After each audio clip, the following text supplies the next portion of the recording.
This is Bad Movies We Love, part of the Scheist Podcast Network.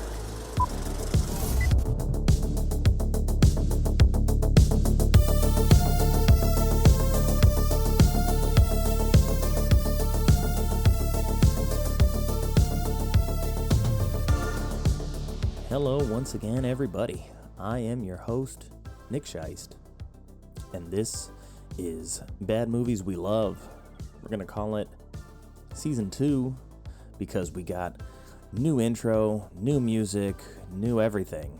And I love this music. Crank it back up.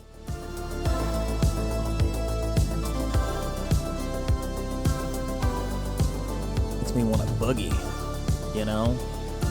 It's got that nice energy to it. But anyway, I digress.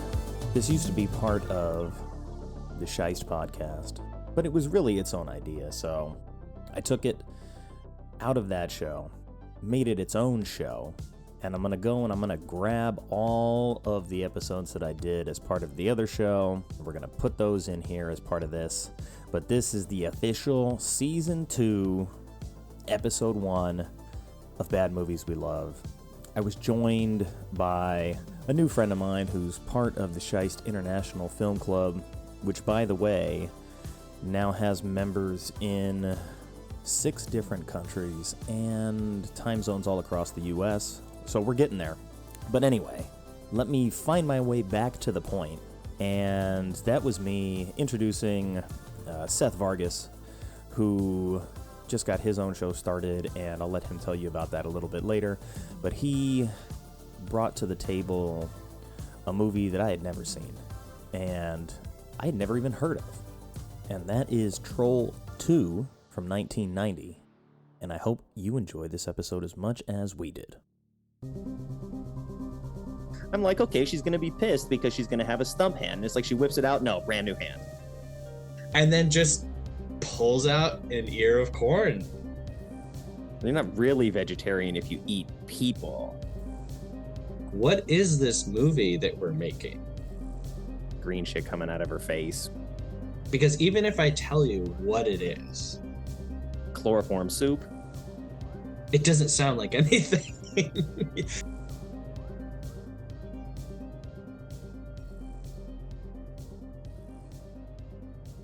Today, we're here to talk about the movie Troll 2 from 1990. And this is directed by Claudio Fragasso. Yes. Not his real name. Okay. 100%. His name is Claudio, but yeah. So I've never heard of him, but... Well, actually, I'm sorry. I think that the name listed on Letterboxd is his real name, but in the credits, it's under a different name. Okay. In the actual movie. Yeah. Okay.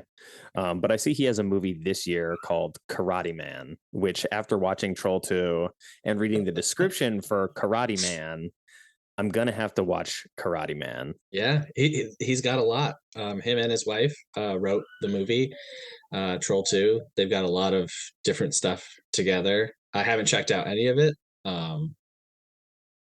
But yeah. Okay. Well, before we get into the trailer and some of this other stuff, why don't you tell me why this was the movie that came to mind? I gave you a couple of options of give me 3 choices or something that would fit this category. And obviously there's a lot of movies that fit this category to varying degrees. And I would say for the most part, most of the ones that I've chosen haven't been maybe this low budget, or the ones that have been chosen have not been quite that far down the scale. So why Troll 2?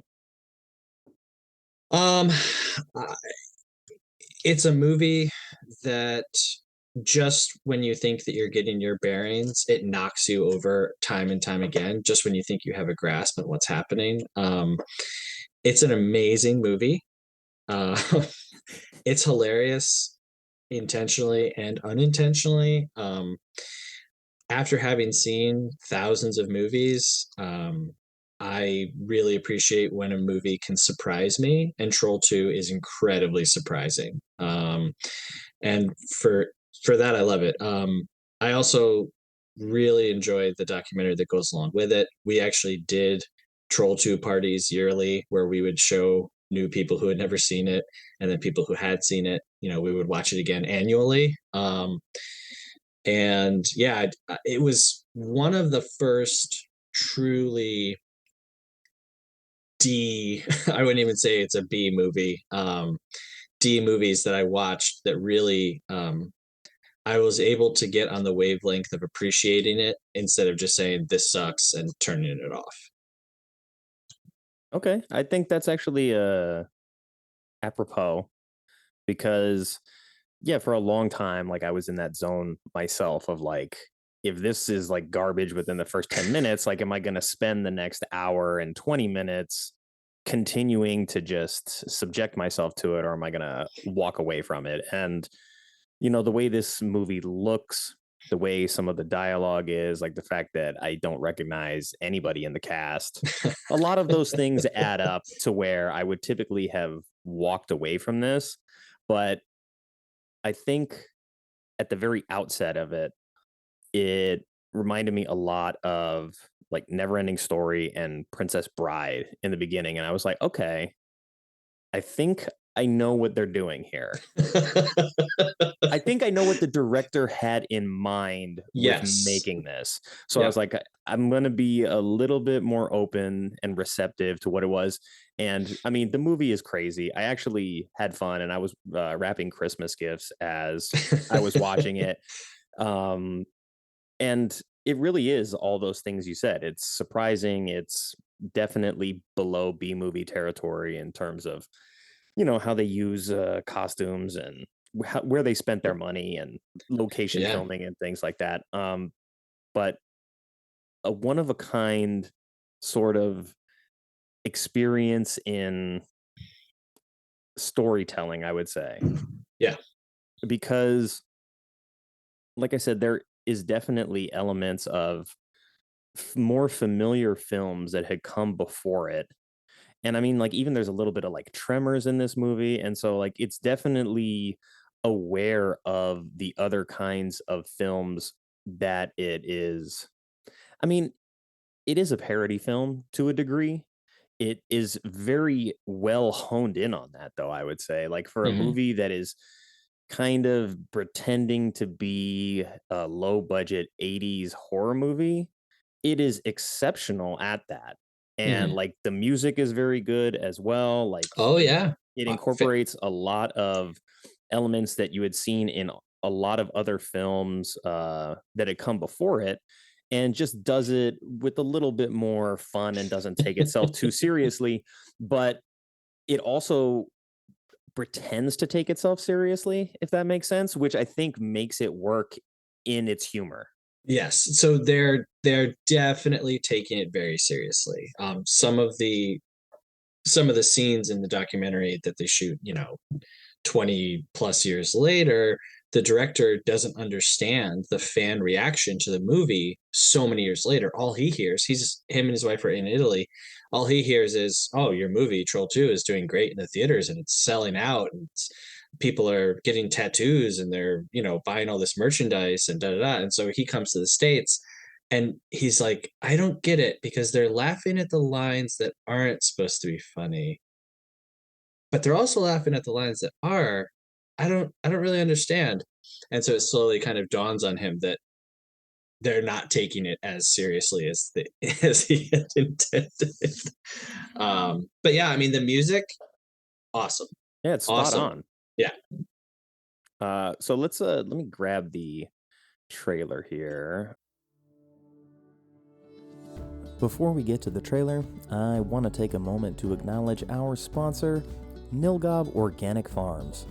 This small town farm goes back generations, getting its humble beginnings as acres of government-subsidized cornfields. Today, Nilgob Organic focuses on its burgeoning dairy business. All of the dairy livestock in Nilgob is completely free-range and eats only the very finest organic greens grown straight from the fertile soil of the town's tourists. That's why their cheeses and milk taste like the full circle of life. Delicious and nutritious. Once you get a taste of Nilgob dairy, you'll never want to leave. And you won't be able to. So remember, you can't spell quality without Nilgob.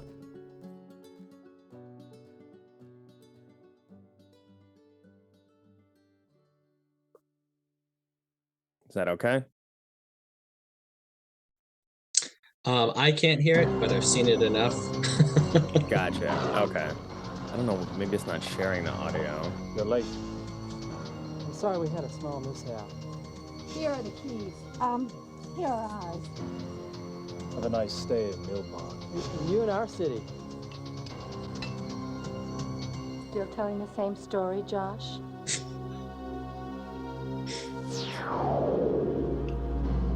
Powers of evil are very strong here.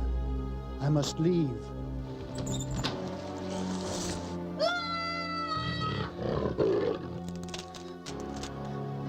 Goblins don't exist. Goblins don't exist. And remember,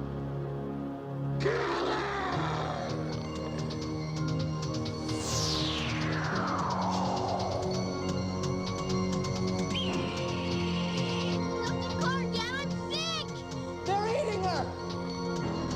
Well, they're going to eat me!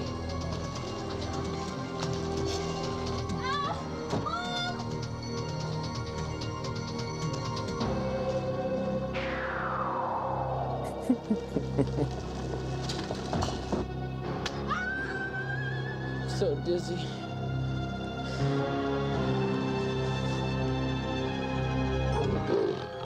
kids with a sweet tooth like yours love ice cream.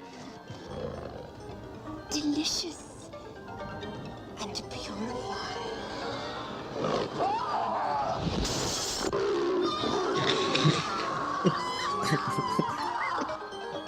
We'll get to that corn seduction later. I order you for the sacred power of the magic stone. It's a question you don't want to ask your grandpa. Yeah. Are you really in hell?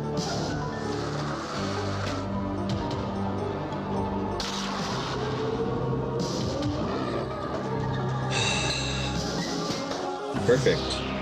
So, I mean, I hadn't watched the trailer until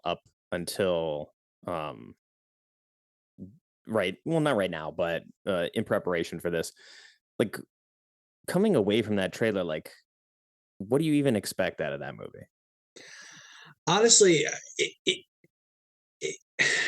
not what you're getting for sure. It doesn't show you some of the stranger things, like you were talking about the corn seduction scene. You know, what you don't see from the trailer is that they inexplicably start popping popcorn while making out. Even just that character, when she's approaching him, how she first appears on the TV and he's like, whoa, what is this? She's like, I'm not on the TV, look outside. And then she's standing there, very beautiful in a dress, and then just pulls out an ear of corn. She's like, oh, and you're like, what? So it's like everything just keeps escalating beyond what you think is going to happen. It gives you something weird, and then many times it goes beyond that into something weirder. Yeah, in that scene in particular, she whips out the corn, and I'm like, okay, like what, they just needed something phallic to be like seductive enough, and they kind of start like sharing this corn on the cob at the same time. And it was after the guy said something about him liking popcorn, and they start kind of making out with the corn on the cob in between their mouths. Yep. For the people who haven't seen this, I'm trying to describe it. And as they're passionately slurping away on this cob, popcorn starts flying into the room out of nowhere, from underneath him, from behind them, from all over, until they're like, covered in and sitting in just to see a popcorn. The corn thing ties into the whole vegetable that the trolls only eat vegetables.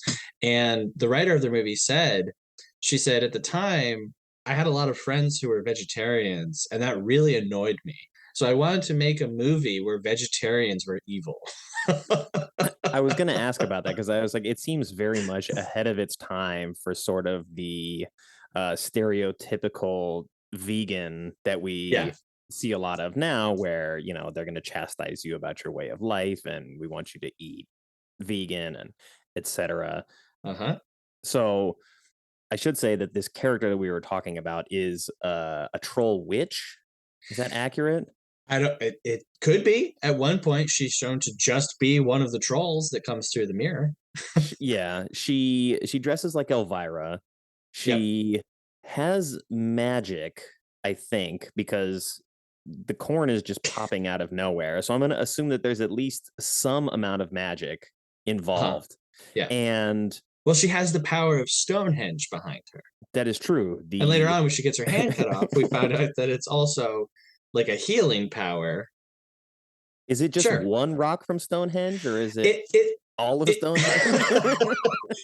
You kind of see what appears to be like maybe two, but a light coming. So I don't know if the trolls have somehow transported from Stonehenge into, whatever state that they're in. Maybe that's how they got there.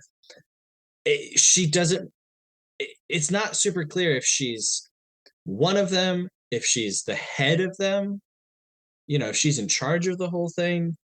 But like many things with Troll 2, there's way more questions than answers. Yeah, she appears to be in some sort of leadership role, because she stays in her human form a lot more frequently than the rest of them. And even at the end, when they're all sort of together, she is still, she's got the green shit coming out of her face, which I know it's just that like plant matter or chloroform green. Chloroform, that's green. Right. That's right. So yeah, in that opening scene where you first see, I forget what the fictional character who's running through the woods, I don't remember what his name is. Peter. Yes. He stops and does a combat roll as he's running through the woods and knocks himself unconscious as he makes contact with the ground. So it's very intentional. It's not like all the other horror movies where someone's running through the woods, they trip over something that they don't see, and then the villain catches up to them. This, he makes a very intentful decision to stop, drop, and combat roll his way down the hill. And I guess he hasn't practiced it very often, because he knocks himself out and then wakes up with a goblin princess or something ready to heal him with this chloroform soup. Does that sound Which right? looks like super thick pudding. Like none of the food in this movie is edible. Like it seems, instead of, oh my God, any normal movie production would say, okay, go buy us some rolls, go buy us some, I don't know, soda, some whatever. It looks like all of this was handmade with like Play-Doh. Everything. It's disgusting. Yeah, it gave the people in the props department a lot of creative control when it came to the food. But all right, so the basic premise for this movie, regardless of where it starts, I don't want to ruin things too much for people that haven't seen it. And I don't even know if we could spoil it if we tried. The movie, I've seen this movie 15 times. It's almost inexplicable. You really have to experience it, because even if I tell you what it is, it doesn't sound like anything. If you say like it's a story about a kid and his family and you're not ruining anything. I say go ahead, go for whatever. Okay, so we're introduced to this kid who's very similar to, I think, Princess Bride and Neverending Story, is being read a fictional story. And so our story also begins like in this fictional world. And then it's pulled back and we see that the actual main character of this story is going to be this kid, and he's hanging out with his grandpa. And then his parents show up to see what's going on, and the chair is rocking, but grandpa's not there. So grandpa's a ghost. I don't even know where he got this story from, but he's clearly very aware of what's going to happen. Then the family decides to go on vacation in sort of like a weird house swap deal. Sure. Doesn't seem like something normal for 1990. They're like, we're just switching places with another family. We're going to go live in this town called Nilgob, and we're just going to do like farmer stuff. And that sounds like a good idea. And the dad never really explains why this would be a good idea for this family. It's not like the family is ever displayed to be like, oh, we're so into our cell phones, for example, or we're so into Right, video right. games that we need to get out into nature. It's just the It's dad's idea. he's like really into like Chairman Mao and like the Cultural Revolution. He's like, these Apparently. kids need to go and live like farmers. We're gonna go back to the way things were. It's gonna be great. So they get to this town, and on the way, well, before they get to the town, on the way there, the kid's having like a spaz attack, and he's having like I guess like a waking dream or a waking Yeah. nightmare in the back seat of the minivan, thinking that all the stuff that he heard from the story is real. And I mean, of course, they're going to get to this town. It's going to be a lot more real than everybody else around him is willing to believe for a significant portion of the film. And when they get there, there's goblins, but there's no trolls. Correct. There are So- no trolls in this movie. So, did I read correctly that the original title of the movie was supposed to be Goblin or Goblins? That I don't know. Okay. That I don't know. Okay. Because But there is also no Troll 1. there is also This no is- Troll 1. This is not a sequel to any existing story. They thought naming it Troll 2 would give it more like gravity. The poster for the film says 1 was not enough. Right. And it wasn't anything. It sure wasn't. Yeah. So you have a sequel to a movie that never existed. Correct. And whenever I talk to people about this movie, they'll always say, "Oh yeah, I've seen Troll." And I'm like, "No, you haven't. You've seen other movies called Troll, but it has nothing to do with That this one." happened to me. I was like, oh yeah, I was like Troll. And it was like, no, I've seen Troll Hunter. There is Yep. a new Norwegian that new kaiju film called Yep. Troll that's on Yep. Netflix that I haven't seen yet, but I want to because I love I've heard good things I- about that. I love kaiju, and of course, Yeah. I mean, it looks interesting. So Yeah. that aside, Troll 2 never had a Troll 1 or a plain troll. There's no trolls in it, Right. but there are lots of goblins. There are goblins. Yep. So the goblins are the villains of this story, and it seems like they want to turn people into plants because they Yep. eat plants. Yes. So what they say, Grandpa Seth, which I did not pick this movie because there is a Grandpa Seth. I just want I to throw that I out thought there. about that for a second. I was like, Seth is one of the main characters.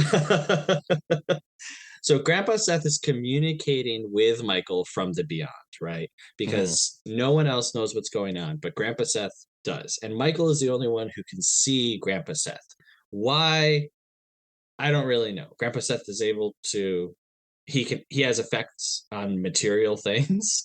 But anyway, so he's warning them about it, and what he tells Michael is the goblin's favorite food is a mixture between people and plants. Okay. And so one of the things when they first arrive to the house, the little boy throws him the baseball that has like finger paint written on it that says "Eat before we eat you," and so they want them to eat this chloroform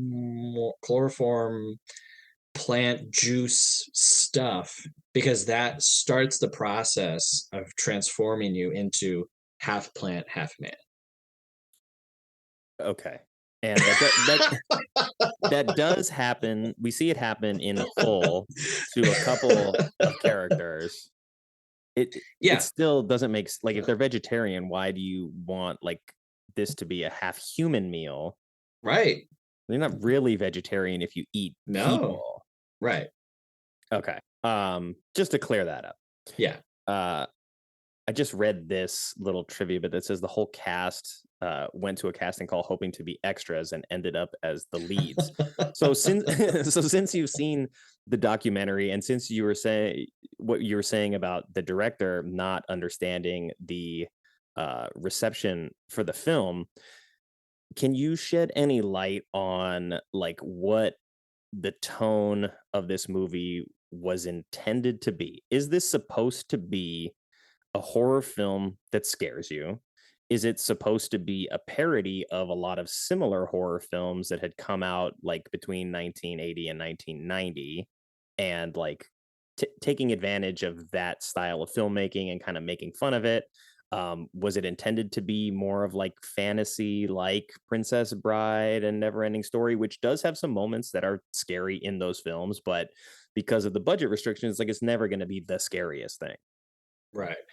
So they there's a great clip with the director saying, this movie is about life, it's about death, it's about family, it's about the forces of evil that are trying to take apart the family. He is fully believing that he's making like, and you have to think, so, Italian horror giallo, he Mhm. thinks that he's making like Suspiria or something like That's that. my question is like, is That- he really like thinking that he's making something like that? Or is he using that to kind of like poke fun at the No, genre? Okay. no, this is 100% sincere, trying to make a good movie and fully believing that you are making something good and scary. Okay. And just for context, like this is a guy from Rome. Mhm. And like you said, he's Italian. So you've got Dario Argento and a lot of the Giallo stuff like in his childhood. He's born in 1951. So around the time the 70s are popularizing that style of filmmaking, he's in his 20s, he's in Yeah, his formative years. And then by the time he's making Troll in 1990, he's about 40 years old.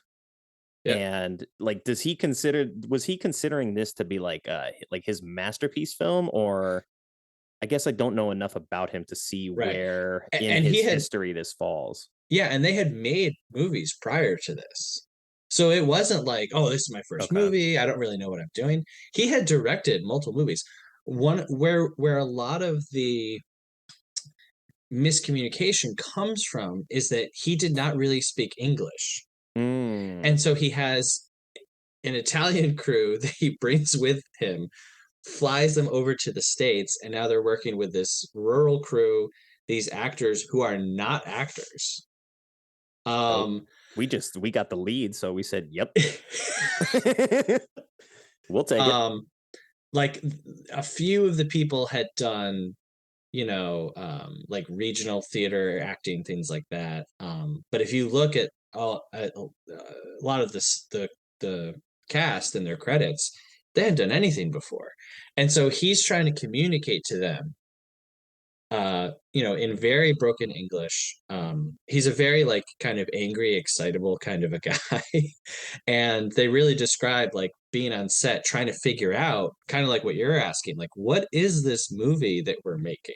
Because, like if you've ever been a part of filming anything, you set up for an hour to shoot 30 seconds and then everyone kind of goes their way. So you're not always shooting in sequence. And so they were just as confused making it, as we are watching it today. I bet, because like some of the cast, like the kid, like if you were to put him in say like Poltergeist or something, I'm like, okay, that fits. Like he's Sure. acting as if he's that character. The dad, like a little pitchy here and there, and the mom is kind of a side character, but the sister fits in very well with like the kind of like teen stuff that was going on in the 80s Sure. as well. She's working out, she's got the boyfriend drama on the side, like all that stuff, like that fits. Wait.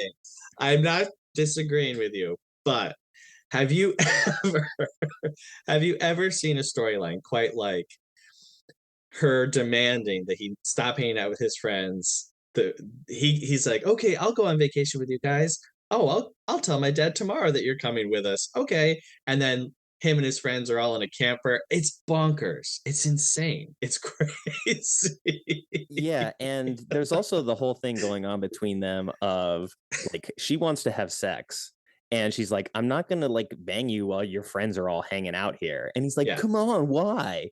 right. And so It's she puts crazy. she puts her foot down. So he's like, okay, I'm gonna invite myself on this family vacation, which she doesn't even bring up. He's like, oh yeah, you're doing that, I'll do that. Then he Right. doesn't show up.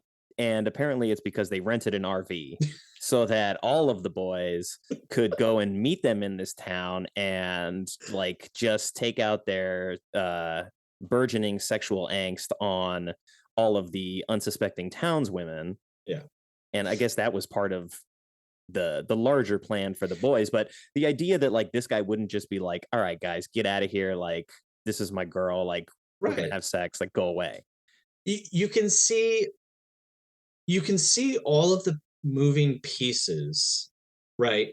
Mm-hmm. And say, okay, family's going on vacation, boyfriend and his friends they're along. How do we get them there? And they all make sense, but when you hear the dialogue and the motivations behind all of the pieces moving, you're like, no, no. You could almost dub this movie and probably have it make sense. That But sounds like a fun project, to be honest. but the dialogue and all of the characters' motivations, even in the opening shot when not the opening shot, in the opening when the mom says you have to banish Grandpa Seth from your thoughts forever, and then goes downstairs and says to her husband, Michael, who are the goblins? No one talks like that. You would say, yeah, I went up there and he was talking to, my dead dad again, and maybe we should see a therapist, and da, da, da, da. And he was talking about goblins. Have you ever heard anything about it? Like, you can write the dialogue in a way that makes sense, but the way that it is, it's just there's no piecing it together. Yeah, she goes to her husband as if he had some like secret arrangement with Right. her father, right, about this What are goblin the community. and for the only time in the movie, someone says something that makes sense. He turns to her and says, "The goblins? What are you talking about?" Oh my gosh. Okay, well, in talking about Fragasso as a filmmaker, the reason that I was asking about like his awareness of what he was making is because like it seems like it's both things. Like it seems like he's making fun of the genre and also wanting it to like be as much within the genre as possible. And so in reading the description for Karate Man, I'm curious if his experience with this film changed his approach to filmmaking, because I'm going to read you the description for this. Sure. It says, a martial arts champion with the first degree diabetes mellitus was passionate to fighting. The losing of the title during the Karate World Championships made him collapse to the ground at the end of the match to diabetic coma. Nice. So, like, that to me sounds like a comedy, but it's listed Right. as action drama sport. And you're telling me a guy who's like suffering with like severe diabetes is competing as a high level athlete. And then it wasn't he collapsed because of diabetes during the match, which forced him to lose. He was so in shambles after losing the match that he then collapsed in a diabetic coma. So I don't know if the movie is about him coming out of the coma. I don't know if the movie is like leading up to that championship match where he collapses, and the movie's really about like him being an athlete who deals with this on a regular basis. It's very vague, but it sounds like it's going to be hilarious. And of course, nobody I've ever seen is in this film. So I need to find a way to see this. I don't know where it's available, but a lot of his year. A lot of his other movies are available on Tubi. Okay. But a lot of his older stuff, I've never checked any of them out. But yeah, if you're interested in going down his rabbit hole, you can check out some of that stuff. Yeah, and he's got one from 2021 that's I guess a anthology of short horror films called Italian Horror Stories, which may be able to like shed some light on that. But at least from everything that I've kind of like seen at a glance, he's got nothing that's cracking like a 7 out of 10 on any of these. He's really like sub 5s in all these categories. So I'm a little bit curious to see something else, and maybe something after Troll by a couple of years. And I mean, Palermo Milan One Way, I think, has like a 6.5. So it's pretty good. That's pretty solid. But since you were talking about the dialogue and bringing up the dad, like, I don't know why me sharing the screen doesn't work, but I'm going to share it for the purposes of the podcast. But my favorite line in the movie is after the kid whips out his junk and pisses all over the goblin food. So let me set the stage. I must do it. Yes, I must. They arrive at their country home, and there is a feast prepared for them because, as we mentioned earlier, the goblins are trying to get them to eat this food, so they turn into plants, etc. And Grandpa Seth appears in the window as a ghost to the boy and is trying to warn him, like, can't let your family eat this food. Meanwhile, the director has just called pause. He's like, time out, everybody. Hold your positions while we continue filming.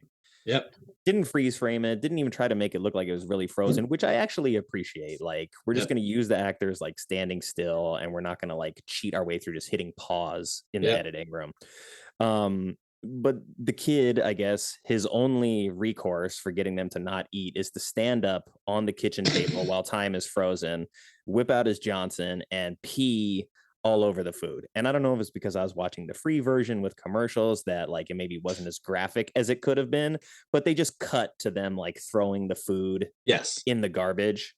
So you don't actually see his little child. No. You don't see him pissing on anything. No. They throw the food in the garbage. And the dad, I guess, grabs the kid to like put him on timeout and drags him up the stairs. And he like gets upstairs and there's handwritten signs on each of the doors for all the members of the family. It's like, here's Mr. and Mrs. So-and-so, here's the kid, here's the sister. And he's like, you see that? That's hospitality. And he throws the kid down in the bed and he says, you can't piss on hospitality, or you don't piss on hospitality. Something like that. Yeah. And then it looks like he's about to take off his belt to beat the kid. And the kid's like, oh my God, what are you doing? And he says, I'm tightening my belt so that I don't feel the hunger pangs. And your mom and your sister are going to have to do the same thing.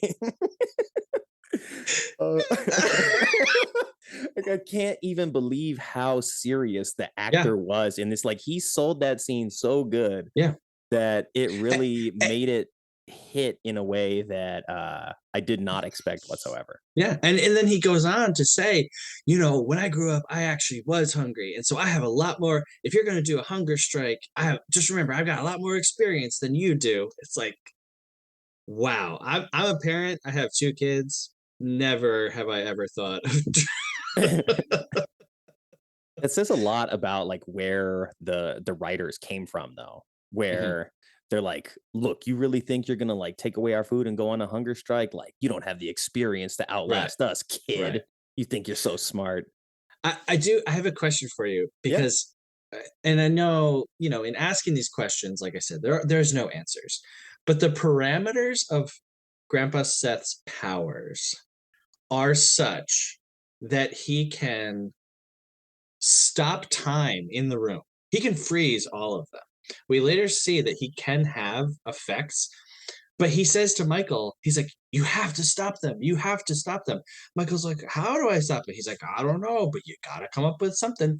Why doesn't Grandpa Seth just do it himself? Yeah, I was curious in that scene in particular, like, did he actually stop time, or was he just like in the kid's head and the kid is perceiving it as time has stopped? Because that maybe makes more sense. Maybe. And we've seen that like he can make like a chair physically rock by like having his ghost presence in it, but we also see him command a lightning bolt like Thor later in the film.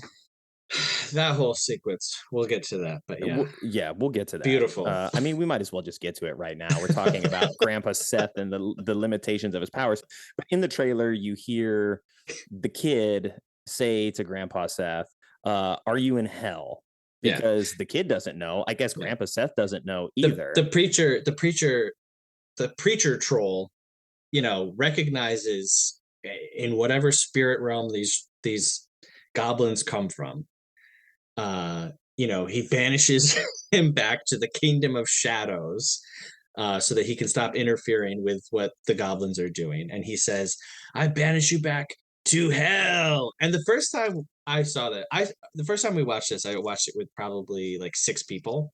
It literally just came up and we were like, this sounds crazy, let's watch it. All of us like screamed at that point because we were like, wait, Grandpa Seth's been in hell this whole time?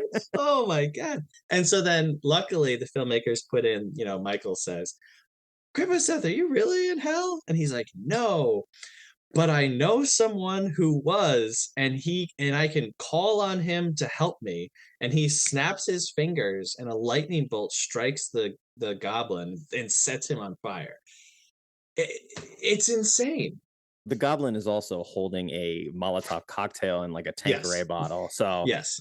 that's where the fuel comes from. I mean, the lightning bolt probably would have set him on fire anyway, but I guess the lightning bolt strikes this Molotov and engulfs the entire guy. Yeah. And that's when I guess the parents kind of get the first taste of, oh, our kid wasn't bullshitting about these goblins.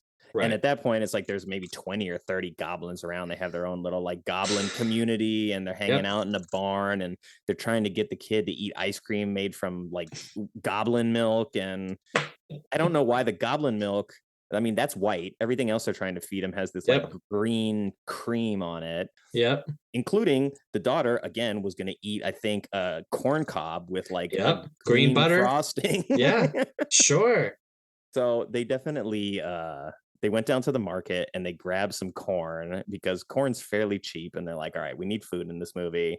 Grab some clay and some Play-Doh, and then we'll get corn because corn's only going to cost us a few cents here and there. Yep. Absolutely. At one point, one of the boyfriend's friends, he's the one who goes running for milk. Yes, okay. Later on, at one point in production, they lost the shirt that he was supposed to be wearing. And so they told him, oh, just go buy another yellow shirt. It's fine. And he was like, but I have to go buy it with my money? And they're like, yeah, just go buy another yellow shirt. And so at one point, like halfway through the movie, his shirt changes. It's still a yellow shirt, but there's no like logo on it or anything. So they were doing everything very, very low budget, having people, wear their own clothes and buy stuff. And yeah. Oh yeah, I see that right here in the little trivia notes. That's so crazy. I mean, to think that like we're not even going to pay you for the shirt, and we're not going to have any other solution. Like, okay, maybe like you just took your shirt off because it was hot or something. Right, like, right. It would make more sense. Like he just shows up sweating, and he's like, "Oh, right. I took my shirt off because it's hot." He just ran from the forest. Yeah, that is that's intense. And one of the other friends, the guy who turns into a tree. Yes. So he's fed some of the soup concoction or whatever from the witch, and in this particular scene they said his shoes were screwed into the base of the tree pot, because as I was watching him as a tree, and he's telling his friend like, rescue me, bro, you just gotta drag me out of here. Yeah. And they actually did a fairly good job with the effects to make him look like a tree, especially like around his legs. Yes. But the scene where he's trying to just like drag his friend in the pot, it's like, okay, he's a adult human. He's probably at least like 150 pounds. Like it's not easy to drag him in a ceramic pot. And they said that he had to stand inside the pot for 14 hours as they did the makeup. Yeah. That's intense. Total. None of this would be legal now. No, not at all. No, you got to figure out a way to do this faster. Like you're not drilling my shoes right into the pot here. Yeah. And you were right. I see that a certain excerpt from the trivia says that the actors wanted to ad-lib their dialogue to like help with the translation, and the director is just like, no, you got to read this exactly as it appears on the page. So that's why some of this stuff is just insane. Yeah, and you can see how it comes through the filter of a different language. And so that's why like if you or I were like, let's make a movie and we're going to make a crazy, weird, quirky movie, we would never be able to reach this level because we'd be writing in our own language. But because it comes through the filter of their understanding of English, the director also says he wanted to make like a real American movie, and he wanted to do it with like, I mean, this is what he says, who knows what is reality. But he wanted to like immerse himself in the American culture. And so this is what he thinks. I mean, pretty much everything with the sister is laughably bad. And it's this is a really good example of why good dialogue makes good actors look good. Because, like you were saying, Yes. you can kind of see, I can totally see the sister and the boyfriend in another horror movie Yeah. and doing a good job.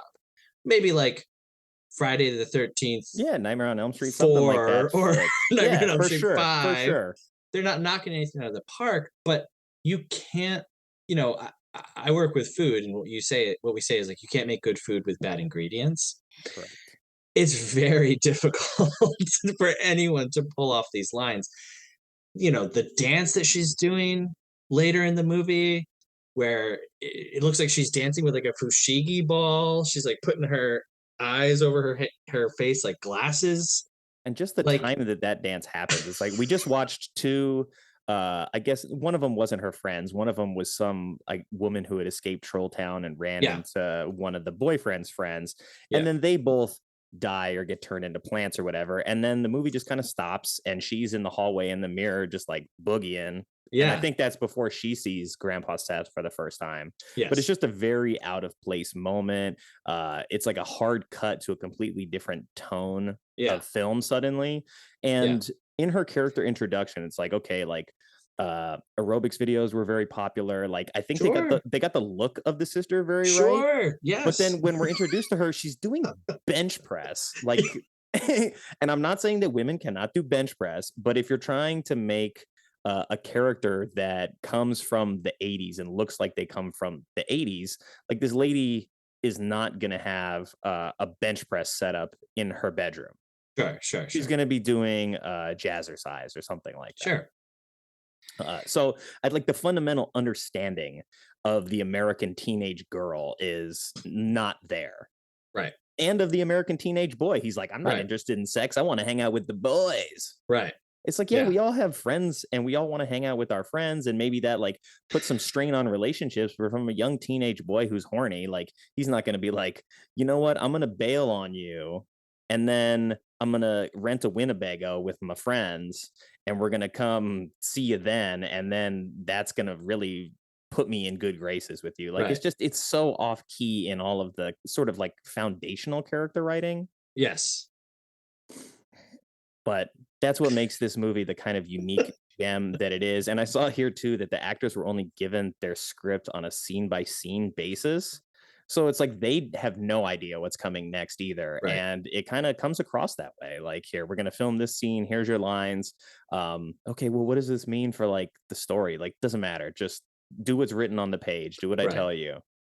So it's a very kind of like authoritarian way to make a film and not understand that your cast is like trying to work with you here. Mm-hmm. And it's all people that didn't show up to like play those roles anyway. So why did you hire them? I don't know. That'd be a good question to see what the director has to say about like their casting choices. Yeah. And it says he refused any kind of assistance from his English speaking crew or cast. So like what you said, go ahead. He's coming in from having made movies. Yeah. In his mind. 1980. Yeah, in his mind and in reality. Look, I know how to make movies, okay? So, you know, if you were a filmmaker and you went to another country, and one, you're trying to present yourself as capable. You don't want to show up. You're the director. You have to be capable. You have to be in charge. You don't want to say, oh, what do you guys think I should do? You know, I mean, in his mind, I'm speaking in his mind. If it were me, yeah, I would want all the collaboration in the world. And so that's probably part of it, is he's trying to present himself as, I know what I'm doing. Number two, he's come to America, the land of Hollywood. And so he's trying his best. And like, I think that there's a real fine line with movies like this, where the person behind it is really trying. And so it's not a farce. It's not making, you know, it's not a straight up comedy. And I think that there's a fine line between really being cruel and laughing at this guy and just viewing the movie as it is and enjoying it as an experience, you know. And like, I'm not trying to like put him down. Like I said, I haven't seen any of his other movies. If he did them with all Italian casts and all Italian crews and they could communicate with each other, maybe those movies are great. I don't know. I'm gonna have to find out because what was it, Karate Man or whatever the title of that movie was? Sounds like it's gonna be hilarious, even though it's not intended to. I was just curious because you had mentioned that like he's trying to like be mindful of like coming to America and making an American film. Like if that's what he wanted to do, why hire all of the people that showed up to be extras? Why not try to listen to anybody that's working on the film with you that actually speaks English and is from Yeah. America? So it has like a crazy unique identity to it Yes. in that way. Like you were saying, the music is good. And It is. I would even say some of the effects are good. Specifically when Michael is having the dream or vision in the car and he has the plants growing out of his fingers and the green at this point is very thin. It looks like blood. That's Mhm. that image just on its own, that is pretty creepy. Obviously the goblin suits are just burlap sacks with Yeah. like sticks for spears. Some of those effects are, some of the makeup isn't that great. Arnold in the potted plant, it's really not a bad effect. It's not. Yeah, so this is different. I've seen movies that I hated that made me angry, that were just bad on every level. This really isn't. It's just like everything is a little, it's like a dream. Like when you have a dream and you can't explain it to someone, but things are just off a little bit, enough to be disturbing or upsetting. Sometimes a nightmare isn't like, oh, a guy with a knife was running at me. It's just like someone was talking a little weird and it was off. Like, have you ever seen Eraserhead? I don't think so. So David Lynch's Eraserhead, which he made over a number of years, I think it was 4 or 5 years or something. It's maybe the best in real life representation of a dream that I've ever seen. Okay, I'll check And it out. it's so creepy because he's able to mimic some of those things in your nightmares that are just, it's not out and out horror, but it's just scary. It's very off-putting. And that's kind of what Troll 2 is like, but in a funny way. Yeah, and trying to capture like something ethereal like that is always a little difficult to begin with. And obviously the language barrier and the refusal to address it, I think it's almost like you're watching a movie in another language that isn't in another language. It makes you question whether or not you actually like understand English. Yes. Yes. So in that way, it's like, yeah, there is something like haunting about it. And you're right that the kid in the back seat, that just kind of that fear of like turning into a plant and seeing that kind of happen with some of those effects. And like I said earlier, the kid's actually really good, and he would have fit Yeah. in another horror movie as the lead, and he does a good job.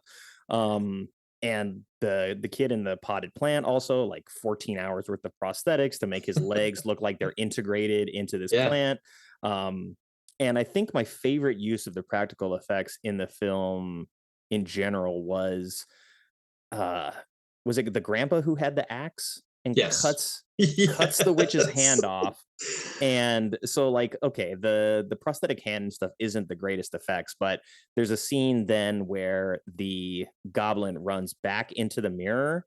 So Yeah. they film the mirror breaking outwardly and then shoot it in reverse and Yeah. then edit it to show the goblin popping out back like in the witch's lair. And like that sequence is like, hey, that's actually very creative. Like you knew your budget restrictions were gonna like stop you here. You needed to show someone going back into the mirror realm. So I really just thought that was well done. And then you get the whole like witch freaking out about her hand, but I don't know why when she can just stick it into the Stonehenge hole and grow a brand new hand. She was very Right. dramatic about losing something that came back to her immediately. Right.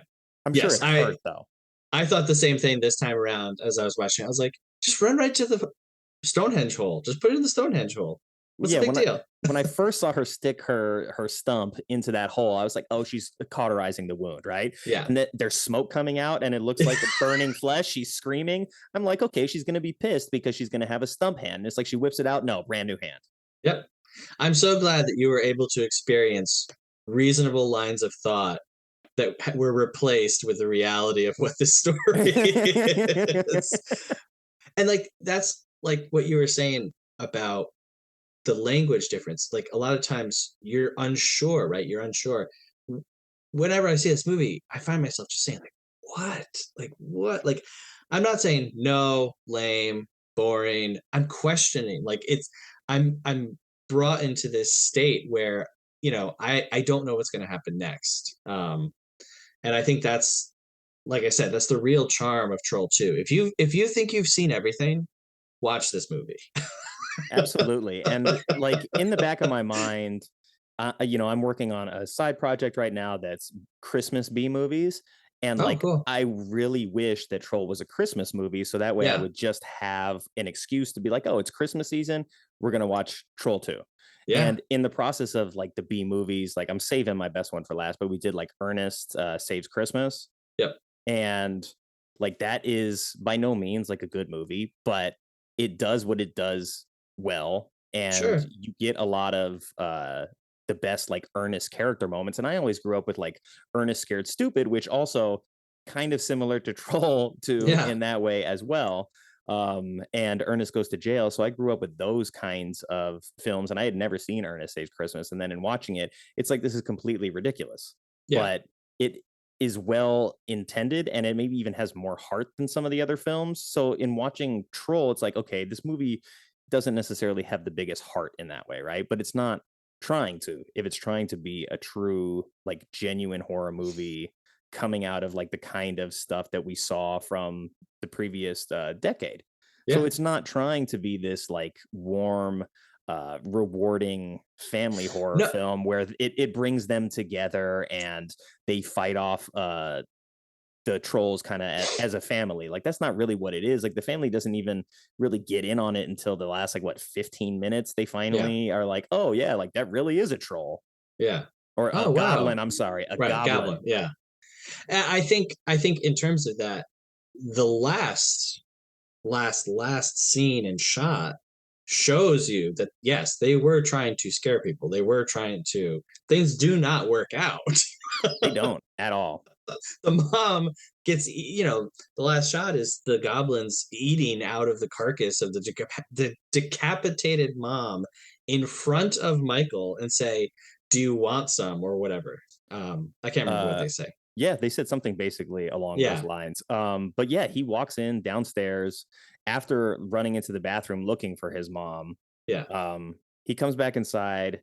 Was it a baseball bounces down the stairs or something that he Yes. picks up, and it Yeah. says yummy mommy something. Yeah. And so he's like, oh no, it's written in green frosting. I know something's up. Yeah. He runs into every house in the room and goes, mom, Yeah. mom. He even goes into the bathroom where she said she was going to be showering. So he was just like prepared to run in on her showering regardless. He opens the shower door. There's like green gunk all over the place. So she's clearly in the transformation process. Right. And he ends up downstairs in the kitchen. And yes, it's just her torso, no arms, no legs, no head, breasts Yeah. fully out, but Yeah. no appendages. So these trolls have been eaten for a while. And they're just like slurping up the green goo and look to him like, hey, you want some of this? And he screams, and the movie ends. And it struck me as very interesting that like right around, I want to say probably 2000. I don't know if it was like specifically that, but there was a lot of films in like the 99 to probably 2005 range where they were a bunch of horror films where the final girl or whoever the hero is going to be in that case like escapes. And then it's like, no, the killer's in the back of the car. Gotcha. Right. And so it's like this kind of like inescapability of the horror film that I don't know if it was just tonally like, we're coming out of like the war in Iraq and Afghanistan, like post 9/11. So there is kind of this like looming dread that's like kind of inescapable. We got heavily involved over there. So you see in a lot of American filmmaking, there is this like, hey, escapism. We get to the point where we enjoy the kind of horror beats that we know, where it's like set up with friendly people, they end up in a bad situation, shit gets really bad, but then the person that you care about the most makes it out. And then that kind of got turned upside down where it's like, yeah, the person that you cared about the most like escapes only temporarily. And then it's just like, I gotcha. So there was like this inescapability of those elements. And Yeah. it was just really interesting to see this in a movie that took place, 10 years earlier. Right.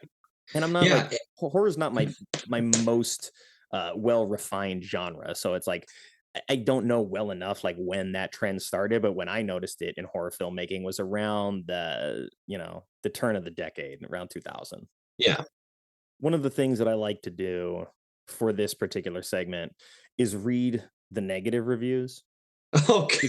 because that gives us a really good understanding of what other people are Do you feeling. have 5 hours? Do we have 5 hours? No, but I'm not gonna read the longest ones, but I'm gonna try and find the ones that seem to hit the best little notes. And this unfortunately doesn't have the Metacritic breakdown where it's like Oh, okay. this guy gave it a 2, this guy gave it a 10, this guy gave it a 60. So I have to dig a little bit deeper. But one of the ones that I came across, I'll just grab the pull quote. It says, "Do I give it a 1 because it was so bad, or a 10 because it was so good? Mm. Another reason to dislike vegetarianism." One that I came across, Tabitha Fox from 2005.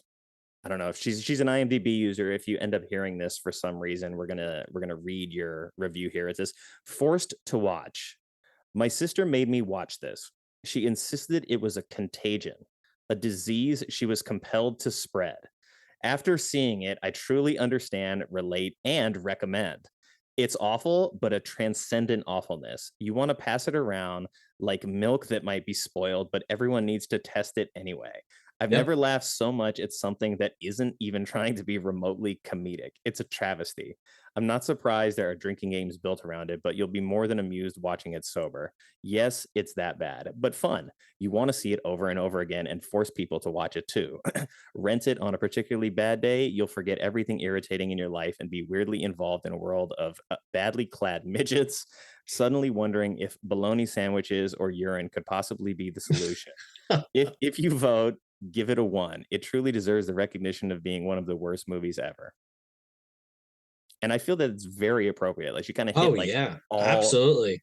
all of the things that make the movie special. And then right under that, there is a 10 out of 10 review. That was a 1 out of 10. So this 10 out of 10 review says, "You'll never see anything as entertaining." And this is from last year. John Flatorp. I don't know if I pronounced that right. I probably butchered it. But Troll 2 is a movie so bad, it got famous for being it, and I will always love it. Troll 2 is not the sequel to Troll from 1986. The original name for the movie was Goblin. It isn't any trolls in the whole movie, only goblins. That makes the movie even better because of how stupid it is. Grandpa Seth is one favorite character ever in movie history. He's like a superhero, but his superpower is that he can't die and he just comes in as a ghost. So if you want to see the best movie of all time, watch this. But overall, it was a masterpiece. That's some good stuff. Yeah. Let me see if I can find something in the middle that isn't too long. All right, that's a 4. There's a lot of 1s, a lot of 10s, not a lot of anything in between. Let's go with that 4 and see what it has in store. It says, yes. Oh, sure, it's bad, but worst ever? Nah. So it says, yes, the acting is bad, but the costumes are cheap and the music is laughable. But worst movie of all time? Definitely not. I don't have the energy to dissect the film scene by scene, nor would anyone want that, but I actually did enjoy certain aspects of the film. What I enjoyed was its campy, improvised feel and how it always manages to avoid cliche, and that even in the most unconventional ways. The film has the creator's stamp all over it, and when he encounters a snag or a hiccup in the plot, be damned to those who disagree with how one should deal with it. He plows through it and comes up with his own completely unique solution, no matter how illogical it may be. This is film. This is make believe. I don't care if it makes sense. It is actually refreshing to see a little bit of weird now and then. That's not to say that I wholly enjoyed the film. I found it to drag on and several times let myself be distracted by other things while the film played. It is no great film, even in its badness. It is bad for sure, but there were more than a few entertaining moments. For instance, Troll 2 has nothing to do with trolls. It's a movie about goblins. But hey, whatever, just a technicality. Somebody else listed it as infectious disease as well. And it's like a lighthearted version of The Ring, where you see it and then Right. you don't die. Right. You have to pass it on to the next person and keep sharing it around. Yeah. I think a part of you dies. Maybe a little bit. I think that if you're like, full of yourself, you think that you know what's good, I think this will be a pain for you. But if you are able to catch the vibe, I think the part of you that dies is the part of you that knew what was possible in filmmaking. Like watching this, bad movies really are one of my favorite things. I'm not, crazy into them. It's not like all that I watch. I don't scour Tubi for the next Troll 2, but I genuinely enjoy these movies because of the experience that it gives you. Yeah, and I think it is enjoyable. And like I said, there's like a lot of sort of elements of other horror movies that I do like and other Mhm. movies that I do like. So if you like Never Ending Story, like you see some of those elements. Sure. If you like Tremors, you get kind of like that small town, low budget feel to it. You get some of the kind of cheesy like creature and makeup effects that you would get from like Princess Bride. So there's a lot of other movies that are significantly better, but that share a lot of the same kind of base DNA, Mhm. I would say. And I think that's enough to get me over the hump. And I mean, I've softened my position a lot too over the years where I can watch something bad and still enjoy it plenty. And I would much rather watch something bad made for $50 than something bad made for, Oh, 150 million. I mean, absolutely. And, you know, when you and I were talking prior to recording this, you had mentioned that you were going to see Avatar too. Hmm. And I said to you, jokingly, of course, all the respect to James Cameron, to the hundreds, I don't know, thousands of artists behind that movie. Hundreds of thousands. Not to diminish any of their work. I appreciate it. I appreciate their place in movie history. But pound for pound, what is more entertaining to me? It's going to be Troll 2. I know that that's weird. I know that that's not everyone. And I don't expect to put two normal people down on a couch and say, watch this movie. Okay, now watch this one. Which one did you like more? But it is more of an affront to us as the audience when you're presented with gold and it turns out to be garbage. Where when you see something, for free on Tubi, or your friend brings you a copy and you watch it, and it's not, hey, this is the best movie. It's 13 years in the making. It's $200 million, 500 million. Oh, it's so great. It's so funny. Oh, critics agree. And you just watch it for what it is, and it elevates itself above being a bad movie. I would so much rather watch that. Yeah, there is something to be said for one man's trash is another man's treasure. And, this movie, that Troll 2 was made for what, like $50,000, maybe? No, Like, I can't. right? If you told So me that cheap. this movie was made for free, I would say, okay. If Yeah. you told me 10 grand, I would say, where did that 10 grand go? You show me where that 10 grand went. Maybe Corn. all of the latex masks. Which they look Maybe like they got secondhand from another horror movie. like it didn't go into the food. It didn't go into the costumes. It didn't go in, so I'll believe anything. If you tell me, I'll believe it. Yeah, and I just want to clarify that we were not saying that Avatar is trash disguised as gold. That is a No, conversation for a different time, sure. and we're not here to talk about Avatar. But one man's trash is another man's treasure, and when you dig through the garbage and you find something that you enjoy, that's great. Yeah, It's like going to a yard sale and getting something that you wouldn't have been able to get or wouldn't have even thought to look for, but right. because it's $2 here and you're like, hey, you know what, that's pretty cool, let me grab that. Sure. And I think there is something more enriching about finding something like this. And I'll give you an example. Like one of my favorite movies from childhood that nobody ever talks about. I've never spoken to anybody about this movie outside of my family, but is Drop Dead Fred. Oh, Drop Dead Fred. I Amazing. love Drop Dead Fred. It's Absolutely an amazing. awesome movie. Yeah. And it's a rare instance of a it's a kids movie that is rated R. Because it's about this young girl who has an imaginary friend, and her imaginary friend happens to be like a raunchy maniac, and it is still almost a PG-13 movie. I think even maybe by today's standards you could probably say that it's a PG-13 movie, but I'm pretty sure it's an R comedy.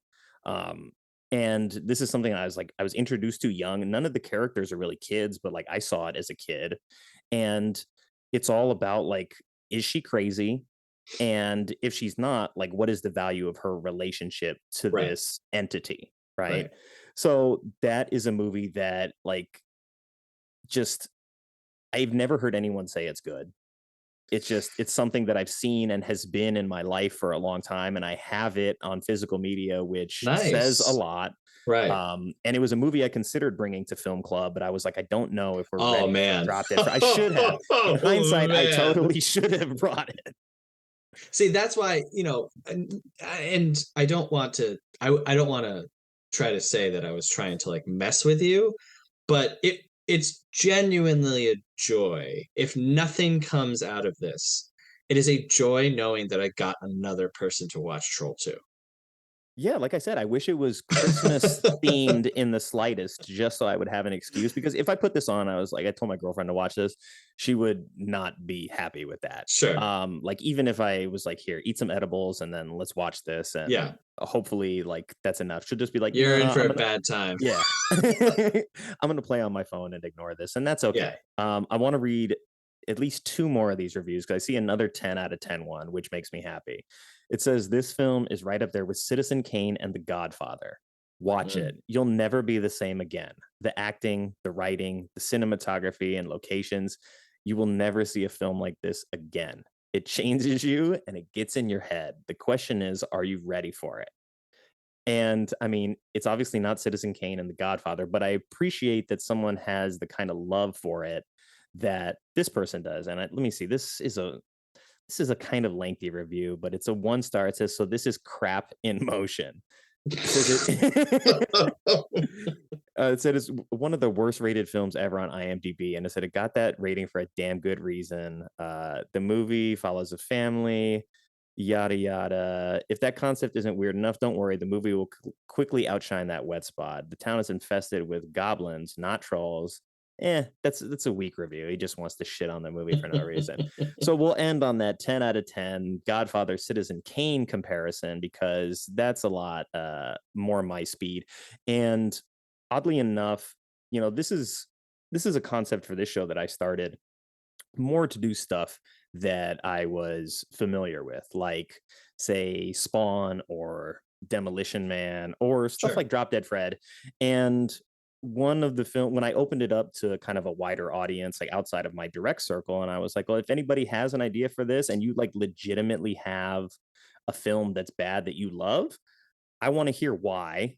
And that's what the show was built for. So a guy I know from kind of my football circles he gave me a couple of movies, and one of them was Spawn.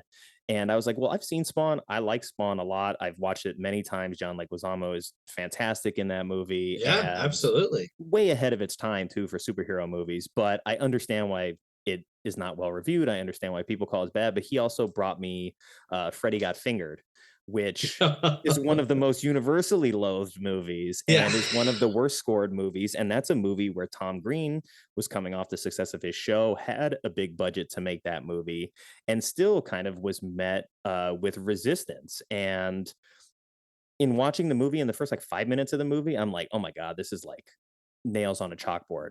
Yeah. And then the more I watched it, the more I appreciated it. And as I got to talk to Corey, who was my guest at the time, like seeing or getting to hear, I should say, why he loved the movie and what about it actually was endearing, actually changed my mind. And I was like, I can see that like you wouldn't watch this and be like, yeah, this is an awards worthy film, right? But his personal experience of being connected to it made it much more tangible for me. And then I got to step back and see it from like, hey, this is Tom Green, who was a guy who probably never thought he was going to have the opportunity to make a movie ever. And then they gave him $20 million or whatever to make this movie. And he's like, fuck it. He's like, I'm going to make the craziest shit that I could think of because I may only get one shot at this. Right. And so like to see that even though it's crazy and it's weird and it's bad in all those ways, like it keeps its weird form of artistic integrity intact. And it's like people would be critical of him using that artistic integrity, quote unquote, to swing a baby around by its umbilical cord, right? Like those artistic integrity and that idea do not really like meld for most people. But the fact that he was like, no, this has to be in here, and then the actress in the scene with me and my own character will be taking this seriously ish, rather than like, oh, this is this like punchline kind of moment.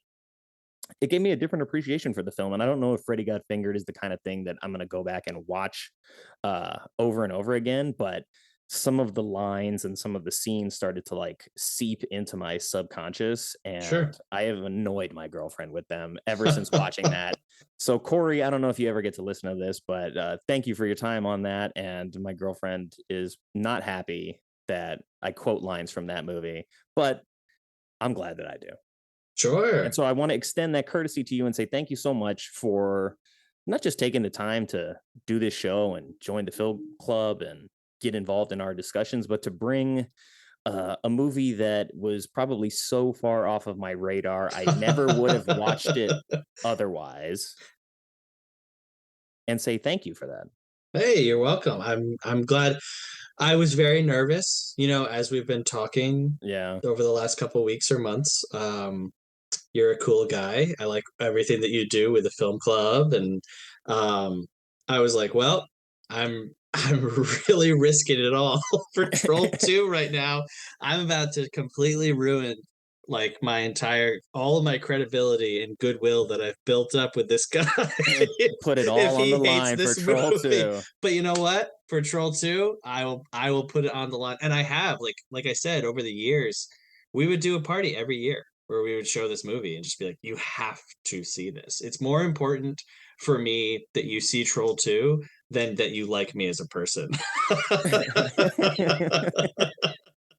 He went to bat for Troll 2. He said, yeah, man, absolutely. My integrity is on the line. Absolutely. But now that you said that, like, I actually would love to go see this in an environment where there are a lot of fans for it.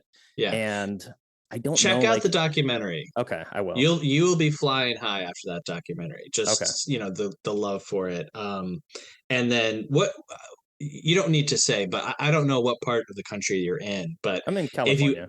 If you ever, you know, now that this movie is on your radar, if you ever get a chance to go and see it in a theater, if someone's doing like a midnight showing, you know, this is on the same level of like Rocky Horror or The Room or different things.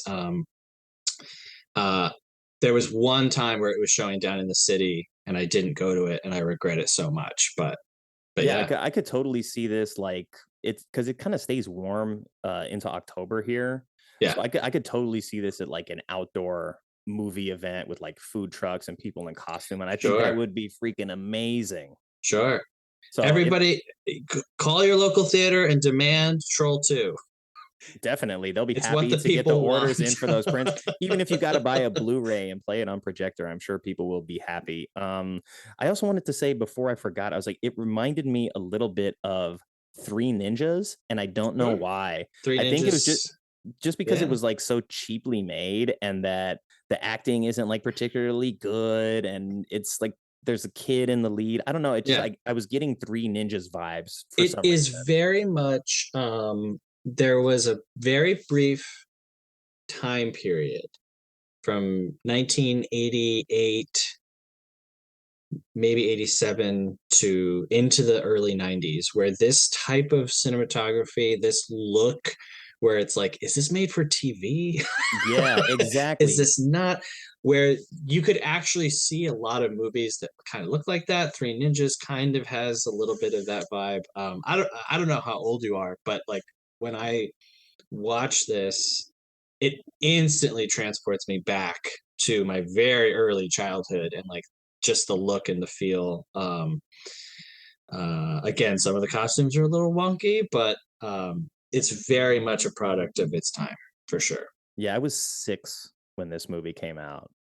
So it was capitalizing on, I think, a little bit of the rise of maybe kids having larger roles in horror movies. I mean, isn't Poltergeist in like the Sure. mid 80s as well? Sure.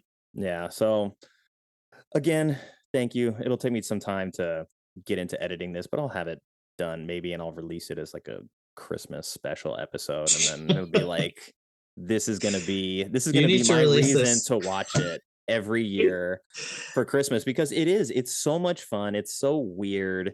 It's so uniquely itself, and the characters, like, you can tell that they didn't show up to be lead. Oh, Like, we want to be townspeople. We're not here to Yeah. be the leads.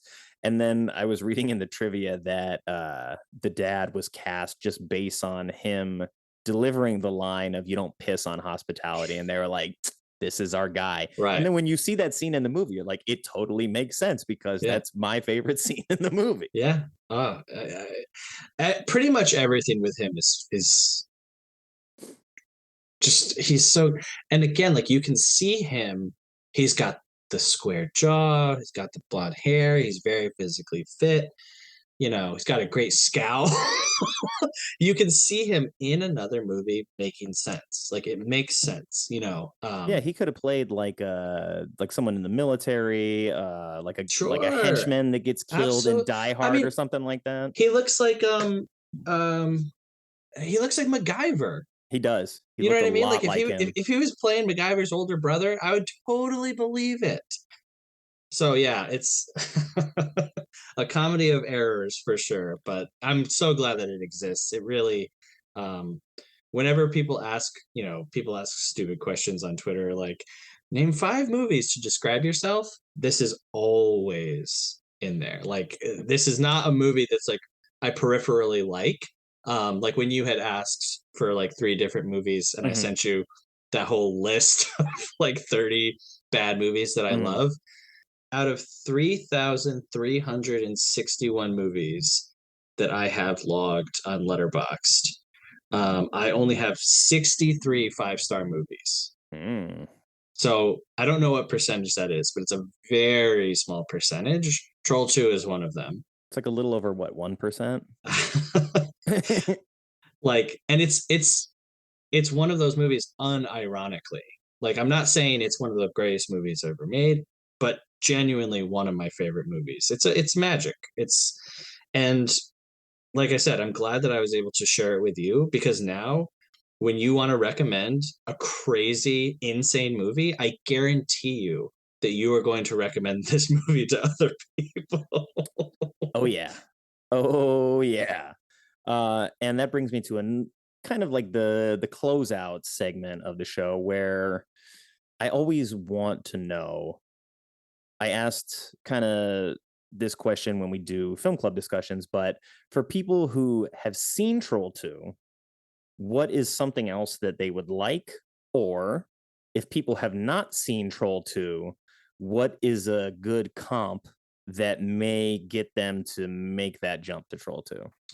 Sure. So I would say if you haven't seen Troll 2, if you like anything along the lines of Silent Night, Deadly Night 2, Miami Connection, etc., or even if you like Phenomena, the movie, the John Travolta Argento movie? no, the Dario Argento movie where the girl can communicate with bugs. Okay. Much, much, much more respected movie. But if you see those 2 movies side by side, you can kind of see what he was perhaps going for. Hmm. Same time period, Italian directors, etc. So if you've seen any of those movies and you like them, definitely check out Troll 2. And if you have seen Troll 2 and you like it, I would really recommend a movie called New York Ninja, which was a movie that was made back in the 80s and then was lost and was finished just recently, just last year, actually. It's maybe the second best bad movie I've ever seen. And again, just had me going like, what is happening? Like over and over. I mean, there's a ton. Like everyone talks about The Room. Mm-hmm. I think Troll 2 blows The Room out of the water. There's whole segments of The Room that are confounding, sure, but are kind of boring. Okay. Where Troll 2 is never boring. It's not. Like at no point are you like, yeah, this is a soggy middle. Some things are less insane than others, Mm-hmm. but yeah. So I would say definitely check out New York Ninja. If you haven't seen um, the Peanut Butter Solution, I would definitely recommend also seeing the Peanut Butter Solution. That would probably be a good trinity of bad movies right there. Okay. I also, as I watched this, I was like, kind of gave me a little bit of like Killer Clowns from Outer Space Sure. vibes to it. Maybe it was just like the cheapness of the prosthetics they used for Yeah. the costumes, but that's another bad movie that I grew up with that I always have loved. And Yeah, it's an amazing movie. It really is. It I is. put off watching it because I was like, I know that this is going to be garbage, and it can't. Mm-hmm. But that's a bad movie that knows they set out to make a B movie. You know, Correct. a 1950s alien invasion flying saucer. We're going to make this B movie, but it works Self-awareness. really well. Like it does, really yeah. works really well. It's haunting. It's creepy as fuck. Yeah, I wouldn't say that it ever got to a point where I was like, okay, I'm scared. Yeah, that's fair. But this might be a stupid opinion, but I don't think a horror movie has to be scary to be good. I have come to accept that more. Yeah. And it's definitely a sticking point for people who are horror aficionados. Yeah. But again, I don't feel the need to like police that, I guess. Sure. And Well, I get go ahead. What is a horror movie? People say that Night of the Hunter is a horror movie. Why? Because it's scary. Why is it scary? Because it's about a guy hunting down kids to take their money.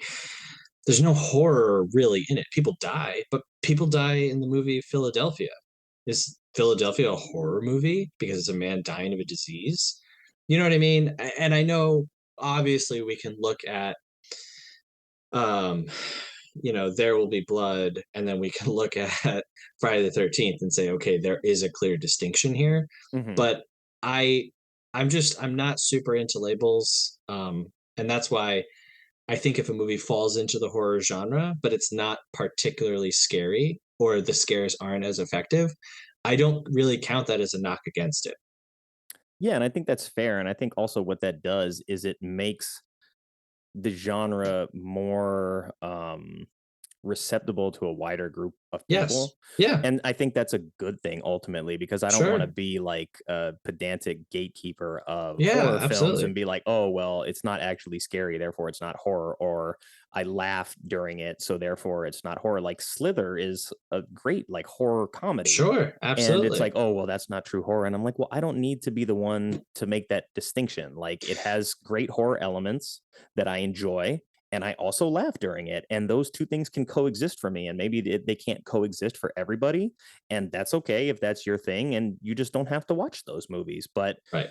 to constantly deride films that, films and filmmakers that want to participate in the elements of the genre that are enjoyable without necessarily having to make it scary. Right. I think is something that is good for the genre in general, because then it will push the people who do want to make scary movies to actually make scary ones, rather than being like, okay, we don't want to be in this territory where people aren't sure if we're trying to be a comedy or a drama or something like that. Sure. And an example of an interesting film was like Resurrection. Like to me, that's a horror movie, but it is very much like a drama about this woman's traumatic past, but the way that it is presented is horror, because right. it's about the anticipation of this thing that is about to happen. And so I think like having too rigid of a definition of any of these genres absolutely it's not great, but it is what it is. No, don't say, when you say I'm a horror fan, mm-hmm. or well, I only like comedies. I used to say, until quite recently, I said I just don't like westerns. Mm-hmm. And coming onto the coming out of the other end of my 1,000 years in a movie journey, the number 3,000 one. years of movies. Well, so I did 1,000 new to me movies this year, Okay.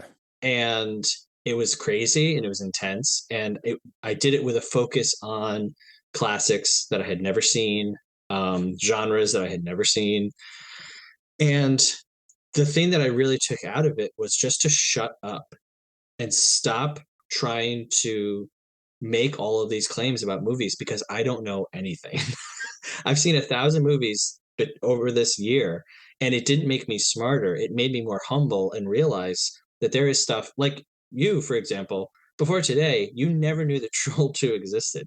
Now that you know it exists, how can you say what is out there? We don't know what's out there. You know what I mean? Yeah, And like so to my say, like, radar floor only went so low, right, right? Like I didn't even like this kind of stuff. I'm like, I don't even know where I would have found this movie right, had I wanted to, unless I had walked into a Blockbuster in the 90s and been like, right, oh, let me exactly, take a chance on this. exactly. So I mean, you know, to say like, well, I'm just a horror guy, knock it off. And for the artists that we're supporting, right, these Mhm. storytellers, we've done them a disservice by forcing them into these genres where now you have to be an auteur, whatever that means, to make the movie that you want to see. When you go see a Jordan Peele movie, you do not know anything about it. You just know that you're going to see Jordan Peele. When you go to see a Shyamalan movie, you are going to see the next Shyamalan movie. Same thing with Paul Thomas Anderson. Even same thing with Steven Spielberg. You're not going to see their movies because you like horror. You're going to see the next Spielberg, right? And Yes. if Spielberg wants to tell a story that is a drama, but at one point someone gets their head cut off, why should he then have to why should he have to be forced to cater the rest of the movie into a more horror leaning thing because there's this one horrific thing? People would feel like a whole switcheroo was pulled on. Well, I didn't come to see that kind of a movie. I came to see a drama. This is a horror thing. No, it's not. It's part of the story of what happened. It's the truth.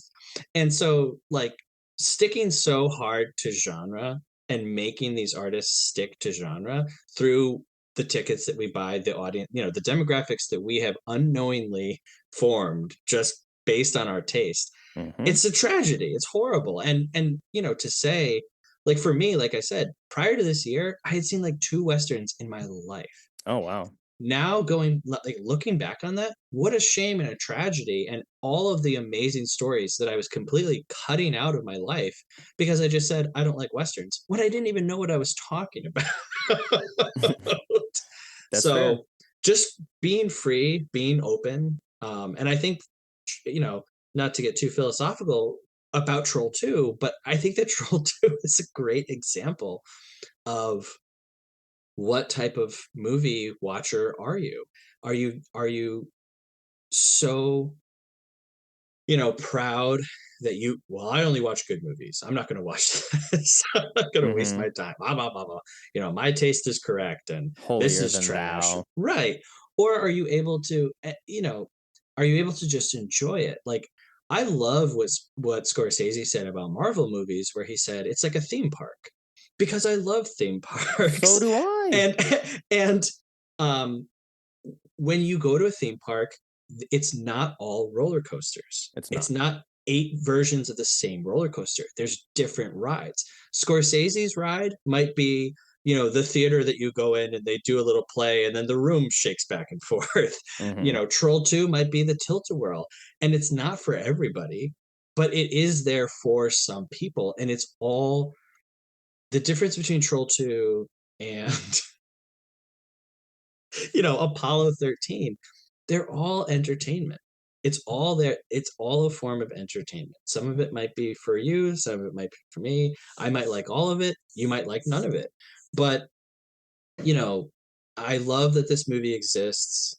I love that pretty much everyone I've ever shown to it really appreciates it and can have fun with it because ultimately, yes, movies can communicate important ideas. They can change us. They can change our perspective. They should change our perspective. They should give us more empathy to other people that we would never meet or ways of life that we would never know. Thinking of movies like Malcolm X, Philadelphia, Bergman films, movies have a powerful they have powerful tools at their disposal to change us and to educate us. But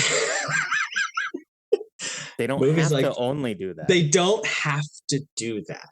And it's okay that it doesn't do that. It's okay that Troll 2 is just insanity. Yeah, and it's okay that there's filmmakers out there that just want to make a movie that's entertaining and fun to watch and don't necessarily need to make a commentary about what's going on in the world or politics or any of that stuff. They just want to make a movie that people enjoy. And I think I've grown to respect that more and more over time. Like, I will say, for example, a guy like Michael Bay, right? Like, Sure. you know what you're getting out of Michael Bay. And then when I went to see Ambulance, I looked over at my girlfriend, I'm like, is this movie awful? And then we're both kind of like, it is. And then I was like, did he try to make a movie that was just like a bad movie, but like a really high budget, good, bad movie? And I was like, I don't know. And I was like, there's a lot of stuff in that movie where I would walk away from it and be just like, this doesn't make sense to me. This doesn't make sense to me.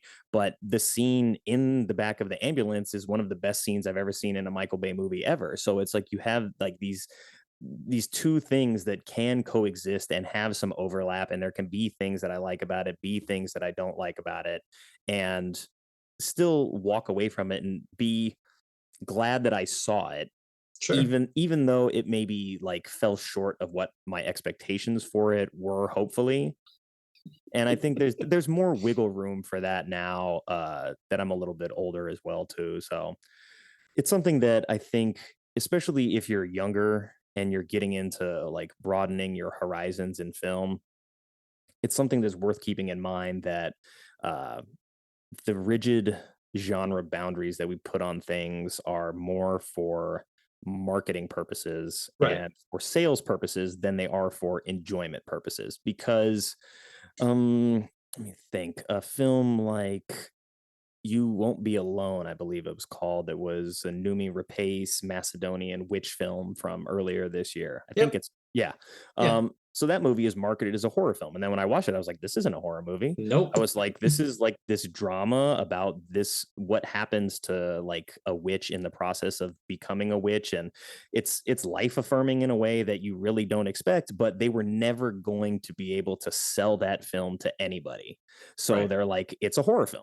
Yep. And there is a horrifying moment in it that kind of like gives it that payoff. But in watching it, I was like, yeah, this is not what I would classify as a horror film. And that's that very, very good example, bringing that movie up, of a studio marketing a movie to people and the people feeling tricked. When I watched it, I was like, oh, I love Noomi Rapace. I'll watch this movie. And she's in it for 5 minutes. Yeah, exactly. And but she's on the poster.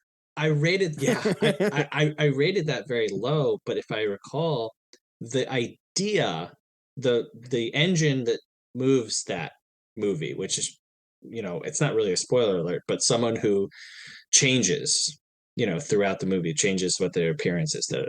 I love genius. Yeah, it's great. Genius idea. The everything with her, being stuck in the cave, like you were saying, the little bit of actual quote unquote horror that we get, all really great, but really mismarketed for sure. Definitely. And people don't really like to feel super tricked. But yeah, wild. So that was a movie that I wrote about, and one of my older sisters was like, oh, like I actually want to see this now because of what you had to say about it. And I was like, oh, that's good. That's why I write about film in the first place. And I think, it's a small increase, but like the website is doing better every year over the last 5 years. So it's gotten good. It's gotten to a place where I'm trying to get it's about 15% growth this year. It's about 10 right now. So it's still pretty solid. But like that's what I want out of like my experience in talking about film, is that I want to tell you like how I felt personally, rather than like get into like, oh, well, this bit of makeup like wasn't good enough. And sometimes that does stand out to me, where I'm like, this person's wig is so bad that it's distracting. Sure. There's stuff like that happens, but I think there is a good amount of wiggle room in the dialogue about film, and especially about genres, that is good to have discussion, and good to be able to talk to other people that are willing to engage in that discussion, because you're going to find out some things about movies, like I did with this movie, like I did with Freddy Got Fingered, like like I did with Roadhouse. And I mean, Demolition Man's a movie I'd seen so many times that it's like I don't know if I'm learning anything when I'm like discussing it, but I learned like how much the friend that I spoke to for that episode loved particular elements of the film, like just the character names he was so focused on. Like, this guy's name is John Spartan. Like, you couldn't have a stronger name for a lead in a film if you tried. And so I really appreciated that, like, he was that focused on that one particular element of it.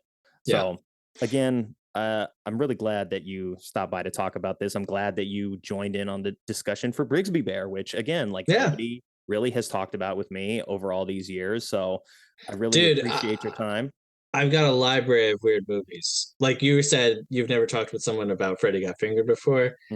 Yeah, that was a movie, you know, me and my brother watched a lot growing up. Rick Mayall, fantastic, awesome. So yeah, if you ever need somebody to talk to about weird movies, let me know. Definitely. I'll keep you in mind. You're in the film club now, and I feel like having you and Ben in there has kind of like made me feel less alone in my enjoyment of like really bad movies. Sure. As well. So there's room for everybody though. Yeah. So before I let you go, I know that you're working on a new project as well. You had me email you at your podcast email. Oh, so do you want to like shout that out while you're here? Oh, sure. So my friend Michelle and I were putting out a new podcast January 2023. We've been working on it for a couple months. And you know, the basic thrust, it's called Movie Friends podcast. And the basic thrust of it is that I've seen a lot of movies. She hasn't seen a lot of movies, but she went to film school. She actually has a lot of other podcasts where she reviews TV shows. Like TV is primarily her thing. But we want to put out a show where I kind of curate movies for her. Each month will be a different theme, stuff that I think is worth seeing. And it's purposely meant to be catered to people who maybe haven't seen movies that are quote unquote important or big movies. And it's called Movie Friends because we're not experts. We just are friends. And, you know, I don't know about you, but in my life, there's the friends that you have at work, and there's the friends you have from school. And then there are people who are like your movie friends, and you have like a movie guy in your life, and maybe you're the movie guy in someone else's life. Definitely. That every time you see them, they say, "Hey, did you see this movie?" Or, "Hey, you know, this won the Oscar. What do you think about that?" Basically, yes. Me. And like people on Twitter, you know, all I do is talk about movies with people, because in my real life, I don't have movie friends. And so we want to kind of be that for people online who they just want to talk about movies. Well, we want to talk about movies with you. And it's like a judgment-free zone. You know, the first episode that we're doing is The Godfather. She's never seen it. And when you tell someone, you know, I've never seen The Godfather, you're about to get, you know, crucified for that. And so it's really supposed to be just enjoying the movies, talking about them together, not as experts, you know, not angrily, and just providing like a space and a community for people to kind of come along the journey with us. We're doing bonus shows where we do every Studio Ghibli movie. Oh, cool. Yeah, we're doing I've seen like 3 maybe. They're amazing. I loved Totoro when I was growing up. Yeah, every single one of them. That's why we're doing them. Like we're and like I said, with it being kind of curated, it's really stuff that if I can just get people to see these movies, you know, that's good enough. So yeah, we're doing every Studio Ghibli movie. We're doing episode by episode of the show Freaks and Geeks. I don't know if you've ever seen that. I've seen some. I didn't watch it when it was out though. Yeah, fantastic. And then we're gonna also do some B movies, bad movies, whatever. Have And to. yeah, so it's just like a celebration of of movies and trying to further our understanding and knowledge of them. So That sounds awesome. I'm ready to give it a listen when it drops in January of next year, which isn't that far off. So when is your sick. first episode on deck for? We're hoping to be done. We're hoping to have that ready to go the 9th, I think. It's the second Monday of the year. Okay, yeah. Yeah. Sounds good. And is it going to be bi-weekly, monthly, weekly? So it'll be weekly. Yep. And then, like I said, the three bonus shows will be the Freaks and Geeks will be bi-weekly, and then the other two movies will be monthly. So Okay. a lot of content right out of the gate. But like I said, we've been kind of working on it for months, trying to get it all the way that we want it. So Yeah. And I mean, this is one of like 4 podcasts that I do, and now I took on a 5th mistakenly, but oh man. yeah, it's a lot. And so it's like I produce all of them because it's me, but I'm also like producing as a third party for another group of friends right now. So that's a lot, but I finally grabbed Bad Movies We Love as its own thing, and I'm gonna take it out of the other podcast that is just one feed that's like all of the shows together. So I'm like, Got yeah, it. because you can't really like see anything in seasons, like nothing's in sequential order. So like Sure, sure, sure. this way, Bad Movies We Love will be its own thing. This will be the first actual episode that we did under that official banner. Nice. So the other 5 or 6 will come along as like these are episodes that we did for the Shice podcast. And I'm looking forward to hopefully getting more people involved in this, because I think we all have these kind of like what do you want to call them, guilty pleasure movies. We all kind of have Sure. those movies where it's like this is something that if you were to ask critics or ask the average person, they'd be like, yeah, that's not a good movie.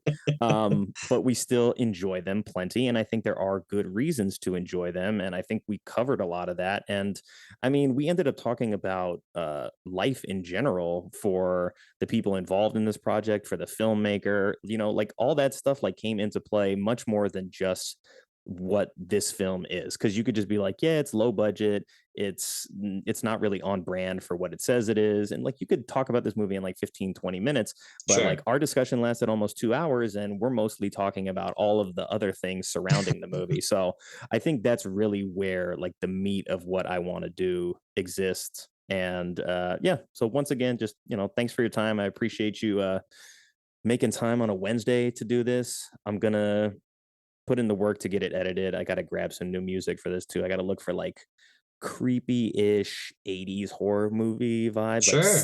synth horror, but something that's within my budget range, because Right. I'm like, I want to grab like new music for each movie as long as it's not gonna cost an arm and a leg to do that. So we'll get it all like well produced, and it'll sound nice and polished by the time it gets out to the ears of the masses.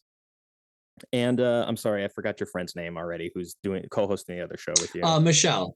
Michelle. So I don't know if Yeah. she's on Twitter or if she would be interested in like getting involved in some of the film club stuff we do, but we're going to try and like grow it more in 2023 Cool. and just keep expanding. I think the group chat only holds up to 50 people, and obviously we're not there yet, but the community timeline that we made as well is unlimited as far as I know. So we can get a big group together and schedule and have some discussions. And we're going to do your film discussion on New Year's Eve. Oh yeah, let's talk about that for a second. What movie are Sure. you picking for film club officially? I know you told me, but talk about it anyway. Sure. So I picked Mikey and Nikki. Mm-hmm. It's a movie by Elaine May. It's if you've ever seen anything by Cassavetes, it's similar in that it's a little loose. It's a lot of actors acting with each other, a lot of talking. Basically, it's about two kind of low-level gangsters. One of them is in trouble, and the other one is his best friend. There's a hitman after the guy who's in trouble, and it's how to navigate not just surviving the night, but what does your relationship mean after so many years? Where do your allegiances lie? and it's amazing movie. The history of it is also really wild. Elaine May had to hide the reels literally around Hollywood in different people's offices because the studio just wanted to scrap the whole thing. They Wow. shot more film for this than they had shot for Gone with the Wind. Whoa. It's a great movie, and part of the reason why I picked it, I went through the list of movies that you guys had already talked about, Hmm. and there was nothing from the 70s, which is one of the greatest. I mean, especially for American, if we're talking about American movies, Yeah. the 70s is really when things start to really take off.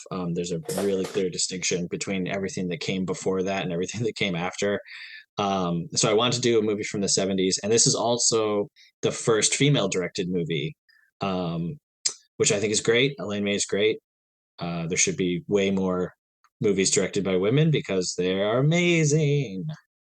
Yeah, most of my favorite like up and coming filmmakers right now are all female. Yeah.